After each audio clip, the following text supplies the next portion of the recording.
رہا ہے، اللہ کی قدرت زمین و آسمان میں پھیلی ہوئی ہے، اور اللہ کی مخلوق ہی اللہ ہی نے بنائی ہے، اسی کی برکتیں ہیں اس دنیا میں۔ پھر سورۃ دخان کا تذکرہ ہے، قرآن کی عظمت کا تذکرہ، جس رات میں ہوتا وہ رات بھی بڑی برکت والی، اللہ کا عذاب دھواں کا آیا، کچھ نہیں سجائی دیا، اللہ کی پکڑ، اس کا تذکرہ۔ بنی اسرائیل کا تذکرہ ہے، کس طریقے سے ایک بڑے ظالم سے اللہ نے اس بنی اسرائیل کو نجات دی، فرعون کی شکل میں، جو ان کے بچوں کو ذبح کیا کرتا تھا، عورتوں کو خدمت پہ لگا دیا کرتا، اللہ نے اس سرکش سے نجات دی، نعمت کی یاد دہانی کرائی، اس ذات کے شکر گزار رہو۔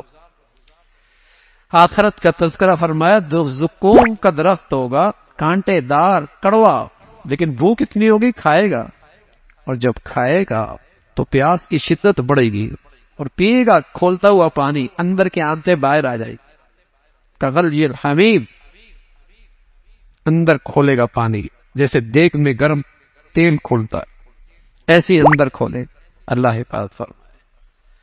اور پھر اسے زنجیروں میں جکڑ کر جہنم میں ڈالا جائے گا۔ یہ ہے وہ عذاب اللہ کا۔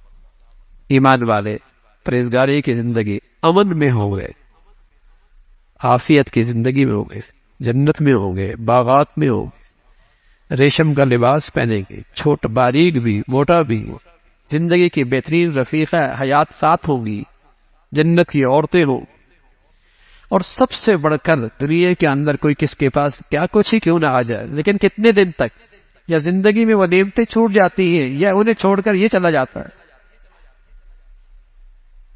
کوئی کسی کا محل ہو اور کسی کی زندگی کی ٹھاٹ باٹ ہو، لیکن کب تک؟ یا تو یہ چھوڑ کے چلا جائے گا، یا نعمتیں زندگی میں اس سے چھوٹ جاتی، لیکن وہ زندگی ایسی ہے جہاں موت کوئی نہیں، موت کو بھی موت آ جائے، وہ ہمیشہ کی۔ یہ اللہ کا بڑا فضل ہے۔ سورہ جاثیہ کا تذکرہ ہے، قرآن کی عظمت کا تذکرہ، اللہ کی بڑائی، زمین و آسمان پر پھیلا ہوئے اللہ کے قدرت کے شہکار، زمین و آسمان کا یہ سارا نظام، اس کا تذکرہ فرمایا۔ پھر آپ علیہ الصلوۃ والسلام کو اللہ نے شریعت دی جو کامیابی کا مینار نور ہے، اس کا تذکرہ فرمایا۔ فرمایا خیال کرنا، جینا مرنا کافر اور مسلمان کا، نیک اور بد کا ایک جیسے نہیں ہوگا۔ خیال رکھنا، نیک اور بد کا، کافر اور منافق کا جینا مرنا ایک جیسے نہیں ہوگا، بڑا فرق ہے۔ لوگ بہت غلط فہمی کا شکار ہو جاتے ہیں۔ سود خور مرتا ہے، چن چن کے حلال کھانے والا مرتا ہے، بے نمازی مرتا ہے، نماز پڑھنے والا مرتا ہے، دونوں کے جنازے ہوتے ہیں۔ لوگ کہتے ہیں دونوں کا مرنا ایک جیسے ہے۔ نہ بھائی نہ، دونوں کا مرنا ایک جیسے نہیں ہے۔ نہ فرمان اور فرما بردار کی موت ایک جیسے نہیں ہوتی، ظالم اور مظلوم کی موت ایک جیسی نہیں ہوتی۔ اللہ کریم کہتا ہے ام حسب الذین اجترحوا السیئات، نیکی اور بدی کرنے والا کیا خیال ہے نیکی اور بدی کا مرنے، دونوں کا مرنا ایک جیسے ہوگا؟ ساء ما یحکمون، بڑا غلط فیصلہ ہے تمہارا۔ اگر بدی پہ مرنے والے کو اللہ دکھا دے دنیا کا نظام خراب ہو جائے، اس کی چیخ و پکار دیکھ کر دنیا وہاں سے بھاگ کھڑی ہو، اس کا خوفناک منظر دیکھ کر لوگ قریب نہ آئے، اللہ نے پردے میں رکھا ہے، لیکن بتا دیا مرنا ایک جیسے نہیں ہوگا، نیک اور بد کا مرنا ایک جیسے نہیں ہے، اور مرنے کے بعد اٹھنا بھی ایک جیسے نہیں ہو۔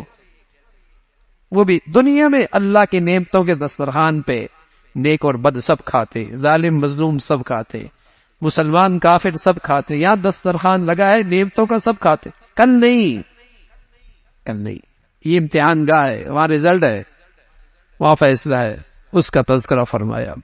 پھر قیامت کا منظرنامہ ذکر فرمایا، کس طریقے سے گھٹنوں کے بل یہ منافق کھڑے، کافر کھڑے ہوں گے، جہنم میں گر رہے ہوں گے، اس کا تذکرہ فرمایا۔